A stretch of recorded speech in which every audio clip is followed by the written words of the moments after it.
বিড়ালকে ভালোবাসবেন। ও মুসলমান শুনে নাও, আল্লাহ নবীজি, ও মুসলমান শুনে নাও, দিলের কান্ডা লাগা শুনে নাও, পৃথিবীর মধ্যে মহামানব যারা আছে দুনিয়ার মধ্যে বিড়ালকে ভালোবেসেছে।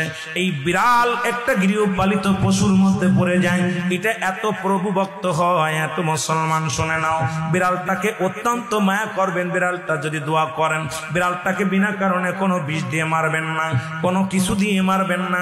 ও মুসলমান শুনে নাও, বিড়ালটাকে যত্ন করবেন। বিড়াল যদি অভিশাপ করে, বিলাই যেটা বলা হয়, অভিশাপ করলে সঙ্গে সঙ্গে আমার আল্লাহ কবুল করে নাই। বিড়ালের অভিশাপে মানুষ ফকির হয়ে যায়, বিড়ালের অভিশাপে মানুষগুলো ধ্বংস হয়ে যায়, বিড়ালের অভিশাপে দুনিয়ার সংসারের মধ্যে অশান্তি লেগে যায়।